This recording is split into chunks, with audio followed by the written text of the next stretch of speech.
Good afternoon, everyone. This is Amanda Wolford, a consultant from Leadership and Talent Development in the Office of Human Resources. And just so you know, it's intentional that we do not have webcams today. So I'd like to welcome you to today's session of Managing Conflict, which is kicking off the newest module in the Supervisory Development course. I'll be co-presenting with Brandon Sullivan, the Senior Director of Leadership and Talent Development. Thanks to everyone who's listening today. We are so happy to see that supervisory development has a strong interest out in the community. We have just about 300 people joining us today. Please also note that this webinar is being recorded, so you will receive a separate email with a link to the recording, as well as a link to evaluate this webinar by the end of the week. If you have any questions during the webinar, please add them to the Q&A section of the screen now through the remainder of the presentation. Your questions will be monitored and we'll answer what we can at the end of the webinar and as time permits. We also want you to have time to explore the new course module, which will be launched at the conclusion of our time today.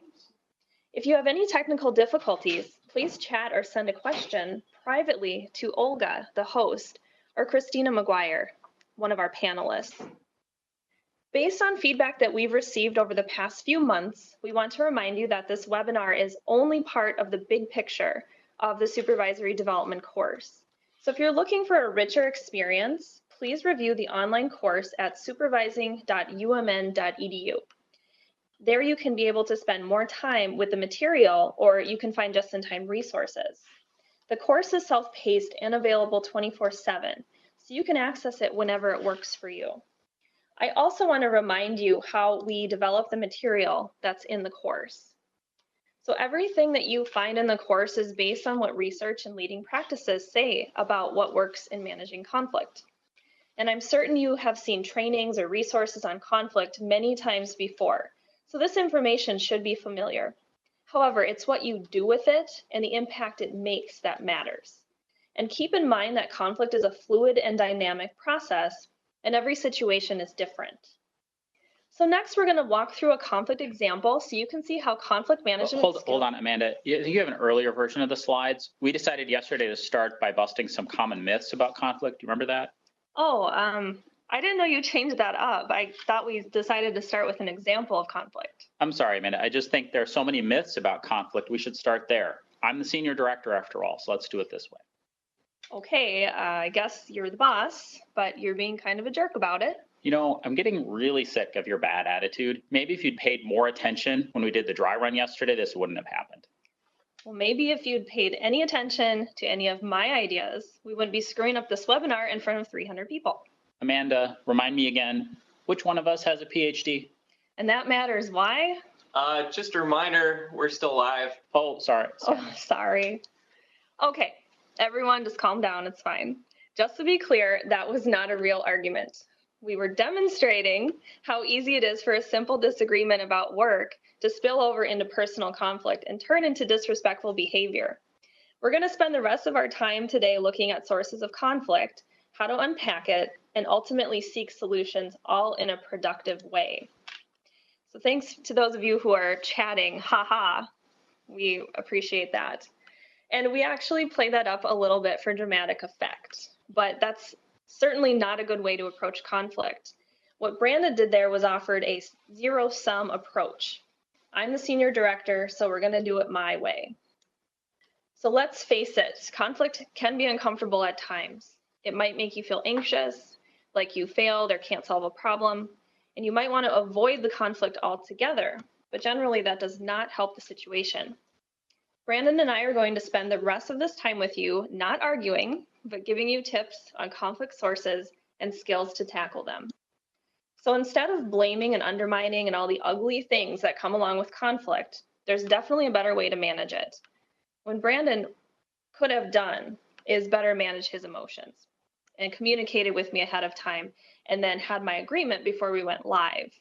And I didn't have to take the bait, per se, and react like I did and call him a jerk. So if you were Brandon's supervisor, what would your role be in this conflict? What would you do to address the conflict? You'd likely need to give him feedback and coaching on the situation and set the performance expectation that he be more respectful to the members of the team. And keep in mind that toxic behavior that is tolerated in the workplace unfortunately sets the tone for the culture, and that can really backfire. Conflict is actually very healthy and normal in the workplace, and I did say it was healthy and normal. But when it becomes personal and emotional, that's not healthy. When managed effectively, conflict can actually benefit us by opening our eyes to new ideas and building more effective teams by fostering trust, improving relationships, and renewing confidence in a team's ability to work together. Self-awareness also in the fact that conflict forces us to examine our own goals and expectations more closely, which helps us see the things that are most important, not only to ourselves, but to other people as well. And speaking of self-awareness, it's the first step in the Ready, Set, Go framework of managing conflict. The rest of this webinar will focus on this framework, and up first is getting ready, or looking inward and assessing how we view conflict, which defines how we handle the conflict. So the practices and examples we'll share are designed to be useful across many types of work. As you learn the material presented today, think about the people you supervise and consider the nature of the work they do along with their individual needs. As mentioned before, a lot of this information may not be new, but it's how you apply it and the impact it will have. And most importantly, apply your judgment about what will work for the people you supervise. This is a critical ingredient for effective conflict management. Also with conflict, most people fall into the category of either being a conflict avoider or a conflict seeker. So think about your tendencies when it comes to conflict. Are you an avoider or a seeker or both? Conflict seekers generally value directness and honesty over harmony in relationships, and avoiders value the opposite. They want the harmony. If you answered both, that's very natural to sometimes seek and sometimes avoid. You might be more of a seeker with those closest to you, like family, your spouse, etc., or more of an avoider in other situations. Neither approach is better or worse, but it's important to know your tendency and go from there. After all, it's about having the self-awareness of yourself and the others involved. And being aware of how you work with others to achieve results is just as important as achieving the results. So what are your strengths and development needs when it comes to conflict? Do you listen to understand another person, or do you wait for your turn to make a point? There's an interactive self-assessment available in the Get Ready section of the Managing Conflict module that will help you evaluate your behaviors and development needs. The assessment scores will help you increase your self-awareness and focus on the areas that you want to improve as it relates to conflict management. And so once you know how you come across and which conflict skills you need to work on, it's important to take a closer look at the conflict situation itself. And this is the Get Set piece of the framework. So before continuing, let's take a moment for our first poll. So the poll question is, we want to know what the most recent conflict you've experienced or witnessed at work. And you can only select one. So your choices are differing ideas about what work will be done, differing ideas about how to get the work done, differing ideas about who is in charge or deserves credit, or interpersonal conflict involving anger and hurt feelings. So once you make your selection, please remember to click Submit at the bottom of the poll feature. So the poll is now closed. And so it looks like a lot of you are saying differing ideas about how to get the work done. And then a close second would be interpersonal conflict. So those are pretty common in the workplace. So conflict at work can stem from one or more of these sources. And so it's important to understand the root cause of a conflict. It'll help you figure out how to manage it more effectively, which may lead to solutions that resolve the conflict. So with a task conflict, that's differing ideas about what work will be done. So plans, ideas, projects, or goals. And with process, so a lot of you said that recently you've witnessed a conflict around process, differing ideas about how to get the work done. So that includes methods for making decisions and the steps in people getting involved and getting things done. And with status, it's differing ideas about who is in charge or deserves credit for the work. And then with relationship, that's interpersonal conflict. And so generally that's what we see on the surface is the relationship conflict. But when you start to dig deeper, you can actually figure out that it might be about task or process. So I'm not going to spend time going through each one of these because we actually want to spend the rest of the webinar teaching you some of the skills that will help you manage these sources of conflict. We do actually have a lot of quick guides on these 4 sources that you can download from the Managing Conflict module after this webinar. So back to the argument, air quotes, that Brandon and I had at the beginning of this webinar.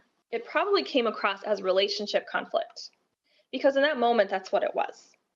Brandon was undermining me and he was throwing his weight around. You could also say it was a status conflict.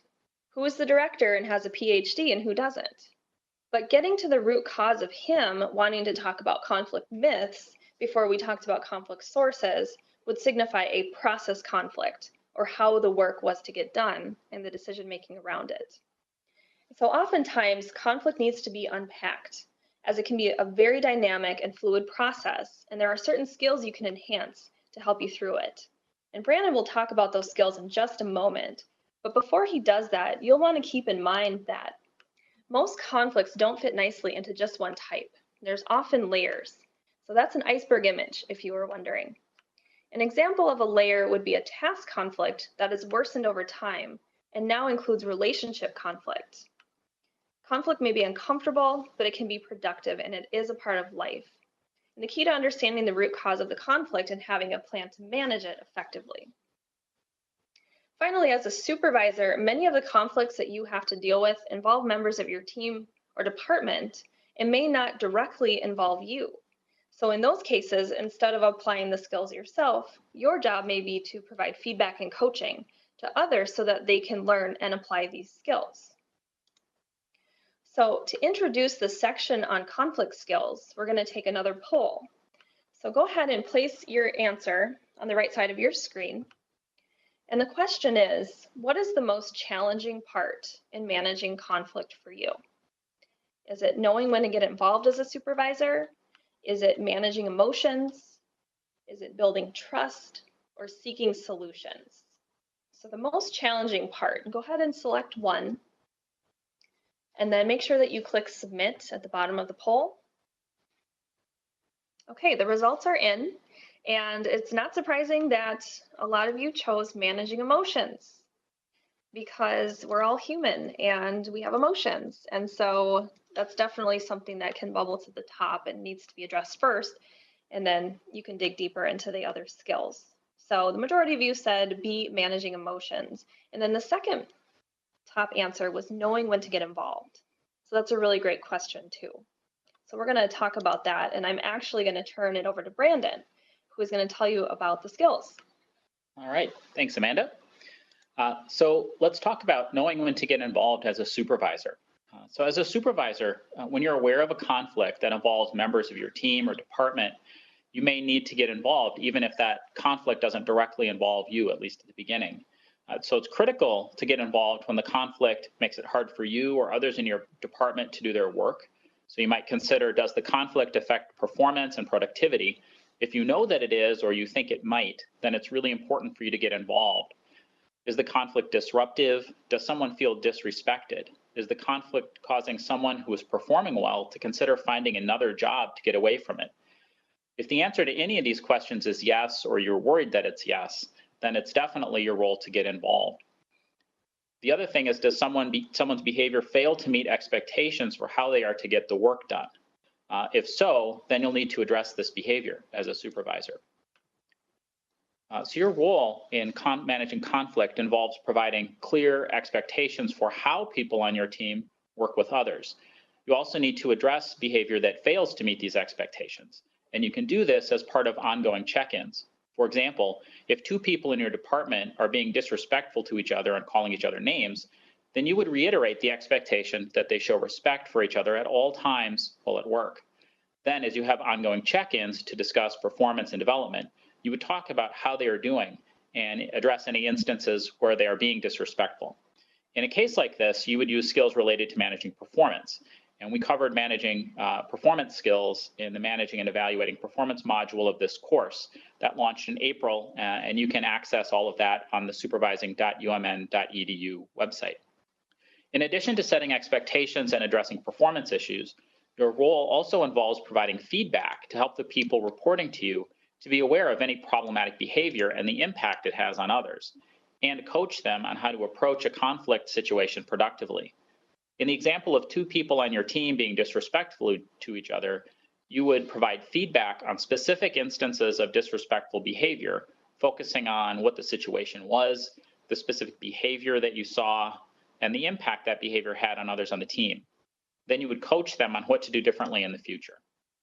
And we covered feedback and coaching skills in Module 1 of this course, which launched in February. So you can see all the tools and resources for that on the supervising.umn.edu website.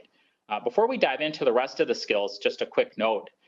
You'll be using these skills yourself, and as a supervisor, you'll also be coaching others to use these skills. And keep in mind that helping others to improve their conflict management skills is a really good way to ensure that members of your team or department can work out many of their disagreements without even needing you to get involved. The next step in managing conflict is to manage emotions, which is really about staying calm and helping others keep their anger and frustration in check. When you're dealing with conflict, it's not uncommon to feel angry, anxious, or frustrated. For example, you may be trying hard to listen to another person and let them know that you value your relationship with them, yet they continue to blame you, make accusations, or maybe even call you names. In this case, even the most even-keeled person is going to feel frustrated. The problem is that anger and frustration make it very difficult to focus on the problem in a productive way. When we react out of anger, we're likely to say and do things that make the conflict worse and make it more likely the others involved will also react out of anger. Emotions are contagious, especially those of a supervisor. If you act angry or frustrated, the people on your team are going to get angry and frustrated too. So, as a supervisor, when you are able to stay calm and rational, the people on your team will also be better able to stay calm and rational. A simple but powerful technique to keep anger and frustration in check is to pause and take a time out before responding to something that has provoked you. Take a deep breath or two, go for a walk, spend a few minutes venting to someone you trust who can help you calm down, or sleep on it and respond a day or two later. This technique can be especially helpful when a conflict catches you by surprise. For example, if you are presenting your ideas at a meeting and someone surprises you with a bunch of criticism and challenging questions, you might be tempted to respond with anger. Instead of blurting out whatever pops into your mind, which is likely to be filled with negative emotion, this would be a good time to pause, take a deep breath, and consider how to respond. Or if you can bring yourself to do it, maybe even thank the person for their thoughts and say that you'll get back to them later with your response. Remember when Amanda and I got into an argument at the beginning of the webinar? Neither one of us paused or took a deep breath before responding. Had one of us done this, maybe I wouldn't have made a snarky comment about her bad attitude, and maybe Amanda wouldn't have called me a jerk in front of a few hundred people. In fact, even if this had been real, I could have avoided the whole conflict by saying something like, "Sorry for changing things up at the last minute. Here, why don't you use my copy of the slides? We're on slide 6. It might have been a bit embarrassing for us to say this in front of a live audience, but we could have quickly moved past the conflict. Emotions can escalate fast, and pausing before speaking can save you a lot of grief and additional conflict. When you need to pause and take a deep breath, follow a 3-step process to focus your mind and give yourself time to calm down so you can respond productively. First, be aware of yourself and consider, what are you thinking? What are you feeling? What is your body posture? Notice if your heart is pounding. In that moment, try to consciously reduce your energy level. Take a deep breath, notice if your muscles are tense, and try to relax them. Second, be aware of what is around you. Notice what is in the room, what sounds do you hear, who are the people around you. And then third, look at the person in front of you. What is their facial expression, their tone of voice? What is their body posture? These 3 steps help you focus on yourself, your surroundings, and the other people in the room. This may only take a couple of seconds, but you will find that you have calmed down enough to respond more productively if you do this. It's also important to know that people differ in how quickly they get angry, how intense these feelings are, and how long these feelings last. If you are someone whose emotions are quick to appear and they can be pretty strong, then this technique will be especially helpful. And if you're coaching someone like this, helping them to manage their emotions is an important step. A note about email. It's often tempting to vent frustration through email. There's usually no harm in merely writing such an email, but sending it is often a mistake and makes the conflict worse and fails to resolve anything. If you're tempted to write an email, leave it in your drafts mailbox for a day or two, then come back to it and reread it, or have a colleague provide feedback. Consider very carefully how the recipient is likely to respond. You might think about, if you were to receive the email you just wrote, how would you respond to it? If it seems unlikely to be helpful, then find another way to share your views. If you find yourself on the receiving end of a hostile or angry email and you need to respond to it, it's important to be assertive, but not aggressive or passive. You can do this by keeping your email brief, focusing on just the facts and information you want to share, keeping it professional and friendly, or at least neutral, and be firm and confident in your position on an issue. Avoid personal attacks or criticism, sarcasm, threats, or making it sound like you are open to discussing or considering something when in fact you aren't. And when focusing on the facts, that means sharing the information you want to share, not pointing out all of the inaccurate or wrong information the other person may have shared. That can be tempting, but it will just keep the conflict escalating. A red flag that the email you are about to send might escalate the conflict is that you have written more than one or two short paragraphs. In general, when dealing with conflict, the longer the email, the more likely it is to escalate things rather than calm them down. Another technique is to use assertive, non-reactive statements. This means being clear about your point of view as well as your feelings and expectations, while not reacting emotionally or saying something that might provoke the other person. Taking this approach will calm things down and make it easier to have a rational conversation. One way to do this is to talk about what you see, what you feel, what you hope, or what you expect. For example, you might say, "Next time, I hope you can step back and think about how you will respond to your colleagues before you send a long, angry email," or "I expect the two of you to be respectful and listen to each other." Another effective method is to use the format "when you," "I feel," "because." For example, when you change your mind about a decision and don't let me know right away, I feel frustrated because I can't do my job effectively. In the role play at the beginning of the webinar, Amanda might have approached me afterward and said, "When you talk about how you have a PhD and I don't, I feel hurt and angry because it seems like you don't value what I have to say." This technique is a good way to let the other person know how you are feeling and why you are feeling that way, without triggering defensiveness or blaming the other person for your feelings. It can also be effective to use the format, "I noticed that, and I assume that, is that true?" For example, in our role play, afterward I might have said to Amanda, "I noticed that you didn't have the most recent version of the slides, and I assume that is because you forgot to check your email this morning. Is that right?" This is a good way to check out your assumptions. Incorrect assumptions are often a cause of conflict. In this case, maybe Amanda did check her email, but I accidentally sent the previous versions of the slides. Instead of being angry with her, I need to focus on being more organized. But I wouldn't know that if I didn't check out my assumptions. Keep in mind that people differ in how confident they are in their assumptions.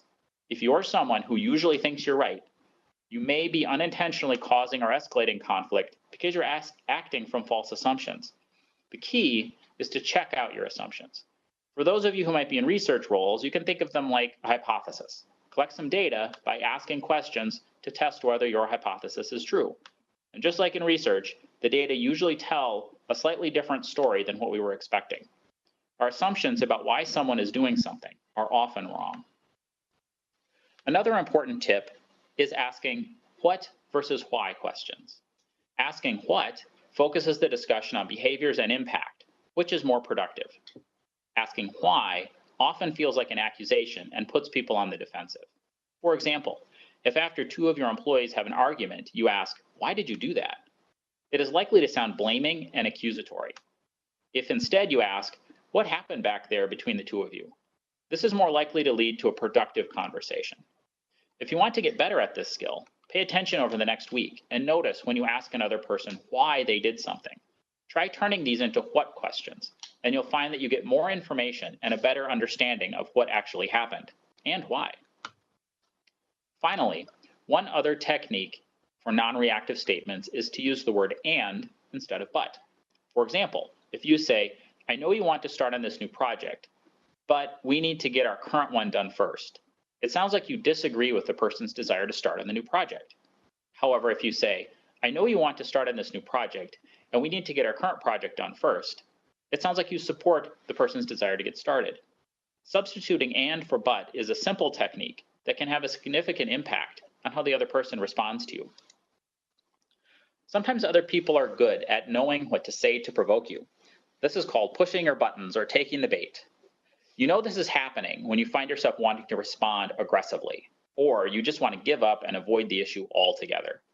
For example, in our role play at the beginning, one of my hot buttons is when I think I look disorganized in front of other people.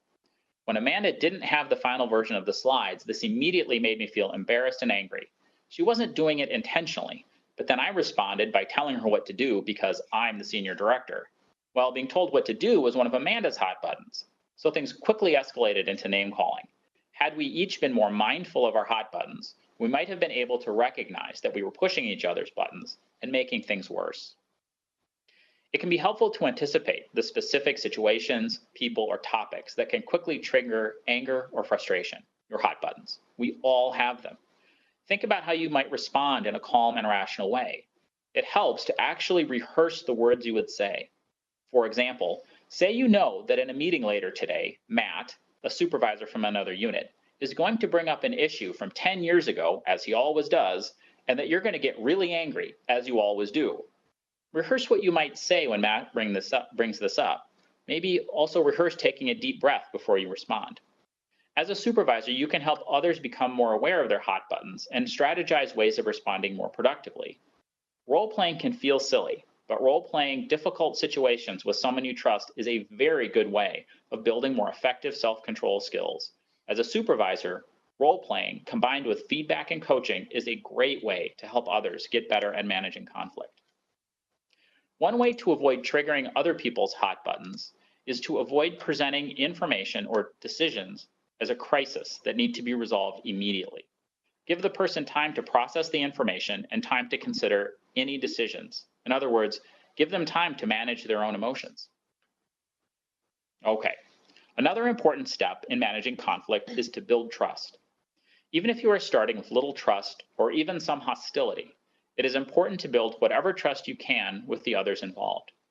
This may not be easy, especially when you're dealing with difficult behavior from another person, but even a little trust can go a long way, and you won't likely succeed without it. One of the most important skills that build trust is what is called reflective listening. This involves 2 steps. First, focus on hearing what the other person is saying in order to understand what they are thinking and how they are feeling. This means giving your full attention to the other person and not what you want to say in response. The second step in reflective listening is to say back to the other person what you hear them saying in your own words. If they don't agree that you've gotten it right, then ask them to help you get it right. The goal is for the other person to agree that you understand what they are trying to communicate. So let's talk about how you do this. First, it is important to use open-ended questions rather than closed questions. Closed questions are answered with just a word or two and don't give the other person the chance to explain their thoughts. So for example, did you send an email to her about the decision you made? Is a closed question. It is answered yes or no. Sure, the person could say more, but by asking a closed question, you've communicated, intentionally or not, that you aren't interested in hearing more. In contrast, open-ended questions give the person the chance to share more information and explanation. For example, if you ask, what did you say in the email you sent to her about the decision? This communicates that you are interested in hearing the full story and understanding their point of view.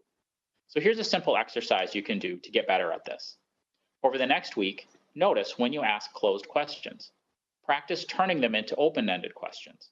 If you do this, you'll find that you have much more helpful and informative conversations.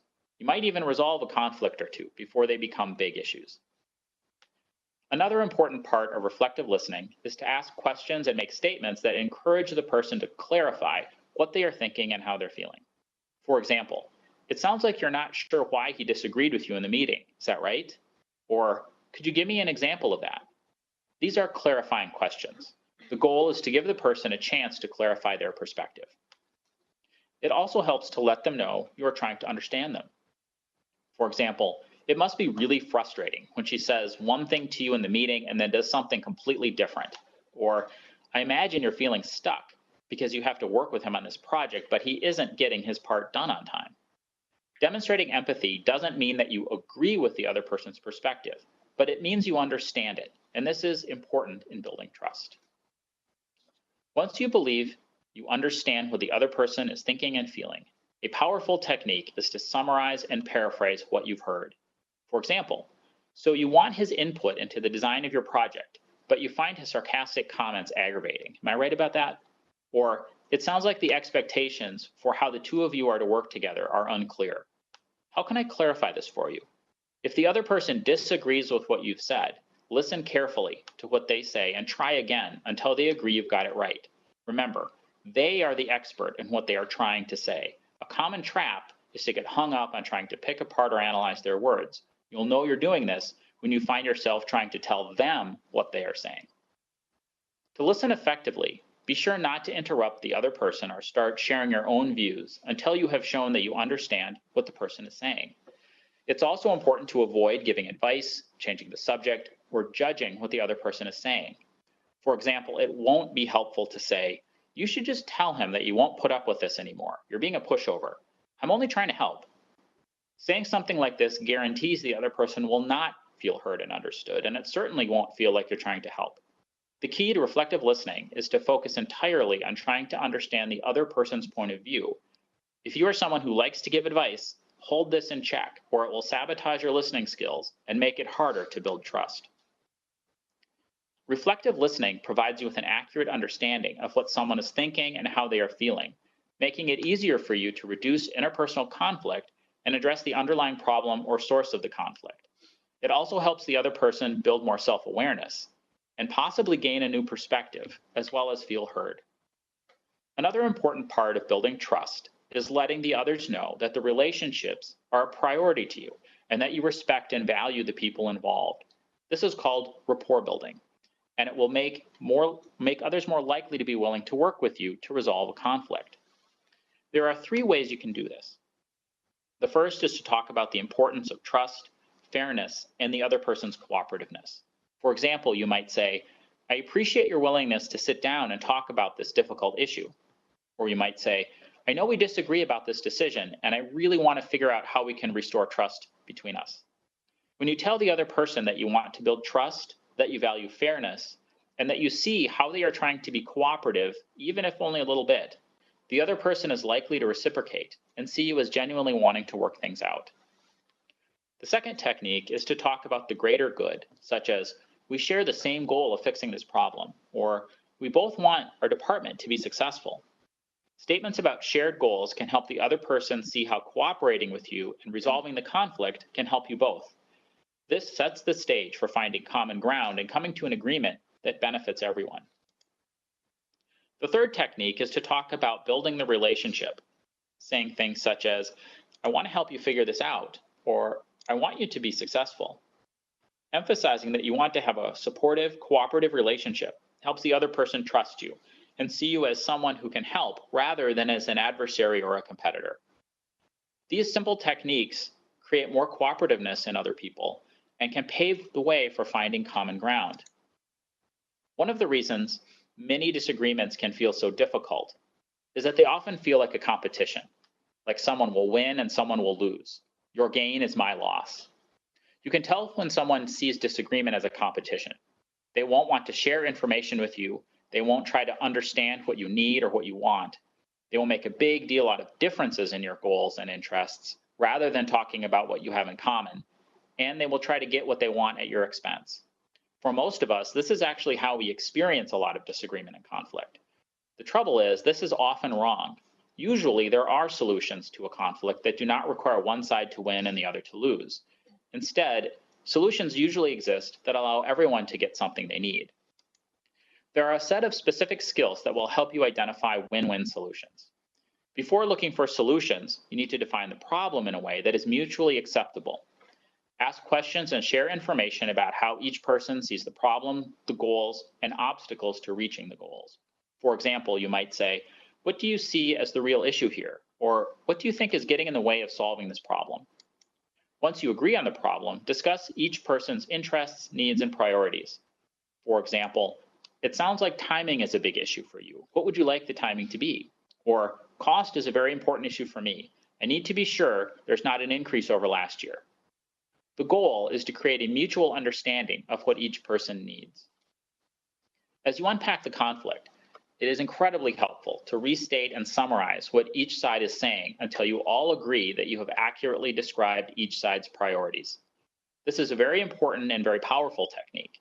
In fact, the single most helpful skill in this entire webinar would probably be restating and summarizing what each side is saying until you all agree that you have accurately described each side's priorities. Once you know the interests, needs, and priorities of everyone involved, you have what you need to start looking for an agreement that works for everyone. There are a number of techniques that will help you find that agreement. First, it always helps to talk about common goals and interests. What does everyone agree on already? For example, we all want to figure out how to come up with the money and staffing to get this project done, or we are all interested in solving this problem once and for all. Right away, rule out any options that participants agree are unworkable. A common mistake is to keep trying to convince the other person of something they see as off the table and simply not an option. The other person will respond by defending their positions even more strongly. A big part of getting an agreement is finding trade-offs that benefit everyone in some way. What do you each have that the other wants? What do you both have that you can trade? What are you comfortable giving away? To do this, you'll need more than one issue. So if you find yourself in a conflict over a single issue for which you and the other person have opposite preferences, it can be helpful to find additional issues to include. This creates the possibility for trade-offs. For example, you might offer to give the other person what they want on one issue if they give you what you want on another issue. Say another supervisor is asking for some time from your team to work on a big project. You might agree to this if they agree to support you in extending the timeline on another project so you have time to get it all done. You are trading off your team's time for an extended deadline on another project, which makes the agreement workable for everyone. As you identify possible options for an agreement, be sure to summarize them so you're all on the same page. It's usually a good idea to keep decisions on individual issues tentative until a final proposal is complete. Also, getting everyone's commitment to a final agreement is an important part of making sure there's follow-through. Getting commitment in writing, such as by including it in a meeting minutes or in an email, can be very effective. As you try these techniques to help you manage a conflict, don't forget to consider the sources of the conflict: task, process, relationship, and status. For example, if two people are frustrated and angry with each other and disagree about how to get their work done, you'll need to help them calm down and manage their emotions before they are able to have a productive conversation and find common ground on how to get their work done. The conflict management skills we just reviewed will serve you well in dealing with the conflicts you face in your day-to-day work. And keep in mind that as a supervisor, you will also be coaching others in how to use these skills. The more comfortable you are using these skills and the more experience you have with them, the more you'll be able to coach others to manage conflict effectively. For help with feedback and coaching skills, you can take a look at Module 1 in the Supervisory Development course. All right, so now I'm going to turn it back over to Amanda, who's going to wrap up the webinar. Thank you, Brandon. Wow, that was a lot of information, and there aren't any questions at the moment. Everyone was listening so well, so we definitely appreciate that. And we actually have about 450 people listening. So that's wonderful that we have such a strong interest in this content. So I just want to remind everyone that we have quick guides for all the skills that Brandon just told you about and examples so that you can use them for your reference. You can also watch this webinar at any time. You'll have a recording. So speaking of the module itself, the Managing Conflict content is now available on supervising.umn.edu. So you can go check it out. We're also going to do our final Q&A section. So stay tuned if you'd like to participate. I actually have a couple other announcements before we get to the Q&A section. So I actually have some really exciting news about MyU. We actually have a new feature. And by new, I mean it was just added on Sunday. So if you go into MyU Manager Info, under the training section, excuse me, you'll find a link to the Supervisory Development course. So you can actually access it even more easily than just going to the website. And just a note about questions and answers from all the webinars that we've had so far. We answer questions as we can on the spot, but then for the ones that we don't get to or ones that need a little bit more research, we have a Q&A section available within each module on supervising.umn.edu. And so we also have a feature within the course that's called Have a Question or Submit a Question. I can't remember off the top of my head. But you can definitely use that, and that actually sends us a response or an email, and then we follow up with you based on your question. So it could be about any of the modules, it could be about the supervisory development course, things that you want to know more about. So please feel free to use the course to your advantage. For any questions and answers that we don't get to today, just allow a few weeks for them to be posted. And so with that, we are ready to answer your questions. And I don't think I'm seeing any at the moment. Is Brandon? Oh, we got a question about getting the PowerPoint. We will be posting a recording of this webinar that'll be available shortly, I think by Friday. We'll send that out actually in an email, and then it'll be posted to the site. So you can, you'll get all of that, including what we said, as well as the video of the slides. I do want to just say a couple of things. So the polls were pretty interesting. 40% said that managing emotions was kind of the key thing that you're struggling with, and that's true, really true for most people when it comes to conflict. When we give in to anger and frustration is usually when things derail, and then we find ourselves escalating and the situation's getting worse. And the techniques that we shared in this webinar are pretty kind of foundational for that. They're not super complicated, but they can be really hard to do because they get at how we, overriding how we naturally want to respond in a situation. And so I just can't emphasize enough how important and effective it is to role play, to practice, to mentally rehearse these skills. It can feel really ridiculous doing that. As someone who's done that a lot, it really does, but it's really effective because then when you find yourself in the situation, you've already, even though it was sort of simulated, you've already handled it in a way that's more effective. So I really would encourage people to practice, for supervisors, have your supervisees talk to you about some of the people they struggle with the most in terms of conflict or the situations or issues, and actually role play it and coach them and help them think it through. That is one of the most helpful things that you could do as a supervisor for that. The other thing I want to address is process conflict came up as the most common recent example of conflict. 40% of you said that. And there's lots of types of process conflict, but one that, so our team does a lot of development with leadership teams, and we do a lot of consultation. And one of the things we see a lot is around decision making. And we see a lot of times there's conflict around people not necessarily agreeing on or being clear on what everybody's role is in making a decision. And so just simply having that conversation about, okay, who actually gets a veto on this decision, who just gets informed that the decision is made, who gets input into the decision, who makes the decision, clarifying some of those roles, or at least identifying where you disagree about those, can be really helpful. I've seen so many people get really angry and frustrated because a decision was made that they felt they should have had input into, and they weren't consulted on it. And so kind of up front, having those conversations can be really, really helpful. All right, now the questions are coming in. So thank you, everybody. So we have a question about how do you get someone who will come to you as a manager with an interpersonal conflict, but is unwilling to address the conflict directly with the other person? And, role play here too. So that could be a very effective exercise, as Brandon was just saying. And if the person is too shy or unwilling to address the conflict directly, which unfortunately we find a lot here in Minnesota with, the whole passive aggressive thing, but that can be very helpful to that person to get them comfortable with the messaging and how they want to convey what the issue is to the other person. So I think you're definitely on the right track with asking about the role play. There's another question here that's a really good one because I see this all the time. It's what about triangulation? It says we have a person who never brings issues to their supervisor. They try to resolve using a colleague of their supervisor. How do you manage the person going to another source?